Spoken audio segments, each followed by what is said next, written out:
என் தங்கப்பிள்ளையே, இன்று உன் வராகியானவள் உனக்கு ஒரு பேரதிர்ஷ்ட செய்தியினை கொண்டு வந்திருக்கின்றேன்.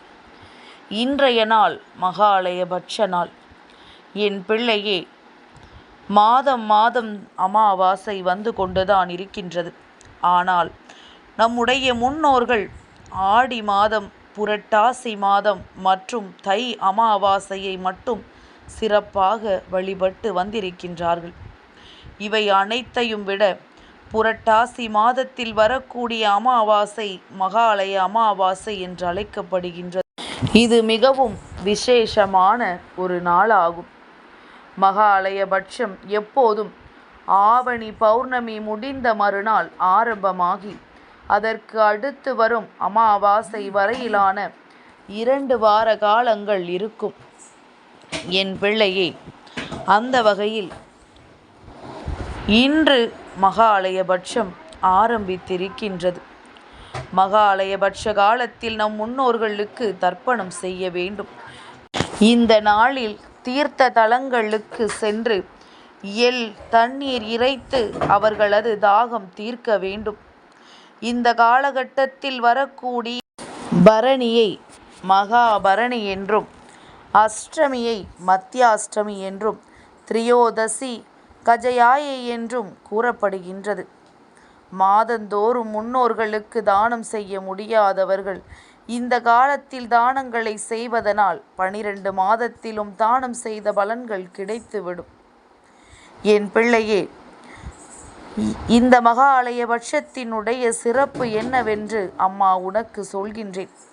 நான் எதற்காக இந்த நாளை இத்தனை அழுத்தமாக உன்னிடத்தில் கொண்டு வந்து சேர்க்கிறேன் என்பதனை நீ நிச்சயமாக புரிந்து கொள்ள வேண்டும். இந்த நாட்களினுடைய அருமை என்னவென்று தெரிந்தால் நிச்சயமாக என் பிள்ளை இந்த நாளை நீ விட்டுவிட மாட்டாய். மகாலயபட்சத்தினுடைய நாட்களில் நம்முடைய முன்னோர்கள் நமக்கு ஆசி வழங்குவதற்காகவே பிதுர்லோகத்தில் இருந்து பிதுர் தேவதைகளிடம் அனுமதி பெற்று உன்னை பார்க்க இந்த பூலோகத்திற்கு வருவார்கள். இந்த நாட்களில் உன்னுடைய இல்லத்தை மிக தூய்மையாக வைத்து கொள்ள வேண்டும். சைவம் மட்டும்தான் உண்ண வேண்டும். வீட்டில் ஒருவருக்கொருவர் சண்டையிடக்கூடாது. உள்ளத்தையும் உடலையும் தூய்மையாக வைத்து கொள்வது மிகவும் அவசியம். மகாலயபட்ச காலத்தில் திருமணம் போன்ற எந்த ஒரு சுபகாரியங்களையும் செய்ய மாட்டார்கள். ஏனென்றால் இந்த காலப்பகுதி முழுக்க முழுக்க முன்னோர்களுக்கு உரியது. சிரார்த்தம், திதி கொடுப்பது, தான தர்மங்கள் செய்வது, பங்காளிகளுக்கு இடையிலான பிரச்சனைகளை தீர்ப்பது, அதாவது சொத்து உள்ளிட்ட பிரச்சனைகளில் உள்ள வில்லங்கங்களை தீர்த்து கொள்ளும் காலம்தான் இந்த மகாலயபட்சம். மகாலயபட்சத்தில் இந்த 15 நாட்களும் முன்னோர்களை வணங்கி வந்தால் உன்னுடைய வாழ்க்கை நிச்சயமாக விருத்தி அடையும்.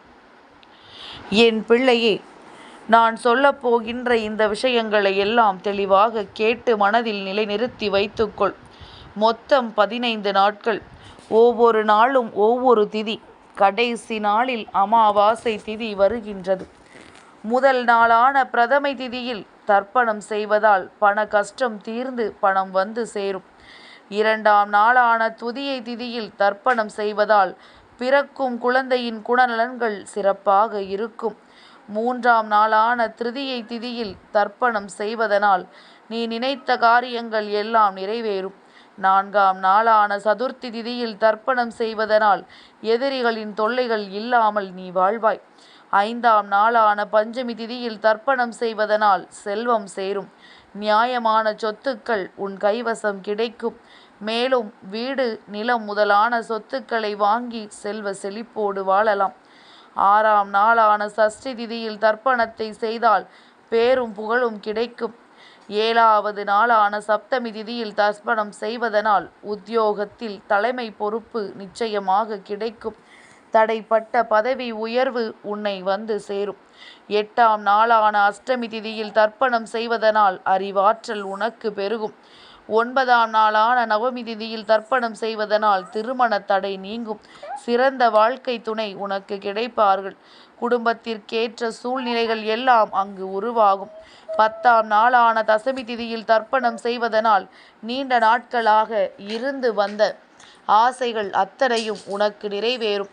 11ஆம் நாளான ஏகாதசி திதியில் தர்ப்பணம் செய்வதனால் படிப்பு, விளையாட்டு மற்றும் கலைகளில் வளர்ச்சி அடைவார்கள். 12ஆம் நாளான துவாதசி திதியில் தர்ப்பணம் செய்வதனால் தங்க நகைகள் சேரும். விலை உயர்ந்த ஆடை சேர்க்கைகள் உண்டாகும்.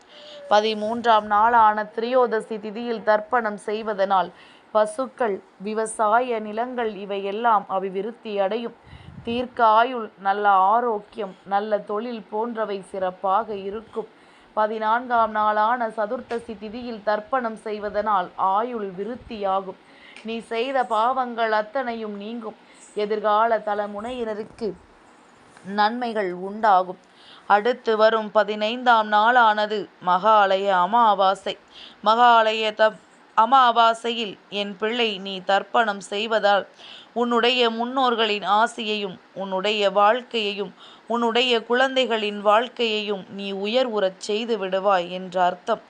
என் பிள்ளையே, அன்னதானம் மகாலய பட்சத்தில் பித்ருலோகத்தில் இருந்து நம்மை தேடி வரும் முன்னோர்களுக்கு நாம் தர்ப்பணம் கொடுத்து அவர்களின் பசியை போக்குவதோடு பசியோடு இருக்கும் ஏழை மக்களுக்கு உணவு கொடுப்பதனால் நம்முடைய பல தலைமுறையினரும் பசியின்றி உணவு கிடைக்கும்படி வாழ்வார்கள் என்பதனை முதலில் புரிந்து கொள்ள வேண்டும். இதன் காரணமாக சந்ததிகளின் வாழ்க்கையில் இருக்கக்கூடிய தடைகளும் துன்பங்களும் நீங்கும். நீ ஆடையை தானம் செய்வாயானால் ஏழை எளியோர் மற்றும் பிராமணர்களுக்கு அன்னதானம் கொடுப்பதோடு ஆடைகளையும் தானம் செய்ய வேண்டும். வேட்டி, துண்டு போன்றவற்றை தானமாக கொடுக்கலாம். நெய்யை தானமாக கொடுக்கலாம்.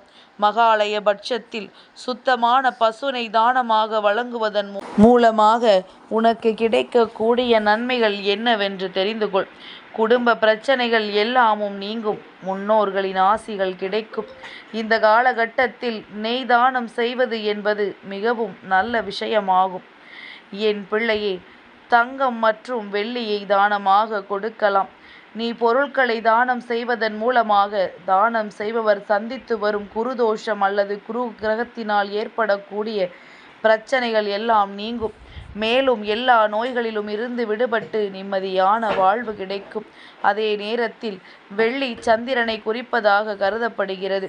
எனவே இந்நாட்களில் வெள்ளியை தானம் செய்வதனால் அனைத்து விதமான நோய்களிலும் இருந்து உனக்கு விடுதலை கிடைக்கும். இதனால் குடும்பத்தில் மகிழ்ச்சி, அமைதி மற்றும் ஒற்றுமை உண்டாகும். எள்ளை தானமாக கொடுக்கலாம். மகாலய பட்ச காலத்தில் கருப்பு எள் தானம் செய்வதன் மூலமாக அனைத்து விதமான தடைகளிலும் இருந்து விடுதலை பெறுவார்கள். இது மட்டுமின்றி கிரகங்கள் மற்றும் ராசியினால் ஏற்படும் தடைகள் அத்தனையும் விலகும். நெருக்கடிகள் எல்லாமே உன்னை விட்டு நீங்கும். கடைசியாக அம்மா சொன்ன முக்கியமான தானம் உப்பு தானம். மகாலய பட்சத்தின் போது உப்பு தானம் செய்வது எதிர்மறை சக்தியிலிருந்து விடுதலை அளிக்கும். அது மட்டுமன்றி இந்நாட்களில் உப்பை தானம் செய்வதனால் முன்னோர்களின் ஆசிகள் சர்வ நிச்சயமாக கிடைக்கும்.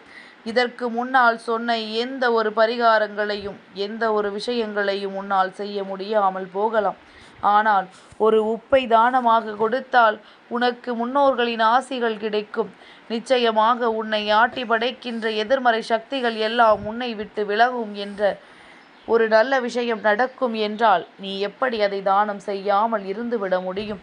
என் பிள்ளையே, அதனால் உன்னால் முடிந்த தானங்களை இந்த நாளில் என் பிள்ளை நீ செய்து கொண்டிருப்பாயானால் சர்வ நிச்சயமாக இந்த வாழ்க்கையில் உனக்கான அத்தனை நன்மைகளும் உன்னை வந்து சேரும் என்பதனை நீ புரிந்து கொள்வாய். உப்பு கல் உப்பினாக இருக்கும் பொழுது அதை உனக்கு தெரிந்தவர்கள் பக்கத்தில் உள்ளவர்களுக்கு நீ தானமாக வாங்கி கொடுத்து பார். நிச்சயமாக வாழ்க்கையில் முன்னேற்றங்கள் அடைவதை என் பிள்ளை நீ கண்டுகொள்வாய். இனி இந்த வாழ்க்கை உனக்கு என்ன கொடுக்கும் என்பதனை சர்வ நிச்சயமாக என் பிள்ளை நீ புரிந்து கொள்வாய். உனக்கென்று நான் கொடுத்திருக்கின்ற ஒவ்வொரு விஷயங்களும் நிச்சயமாக உனக்கு பல நன்மைகளை கொடுக்கும். அதுபோல அம்மா சொன்ன விஷயங்களை சற்று கவனமாக கேட்டு இதை எப்படி உன் வாழ்க்கையில் நீ நிறைவேற்றி கொள்ளலாம் என்பதனை நல்லபடியாக யோசித்து விட்டால் போதும். எல்லாமும் உன் வசமாக மாறும் என்பதில் எந்த ஒரு மாற்று கருத்தும் கிடையாது. இந்த வாழ்க்கையில் நீ அடைய நினைத்த அத்தனையையும் அடையத்தான் போகின்றாய் என்பதனை புரிந்து கொண்டாலே போதும். என் தங்கப்பிள்ளைக்கு இந்த வராகி அம்மாவினுடைய ஆசீர்வாதங்கள் எப்பொழுதும் உண்டு.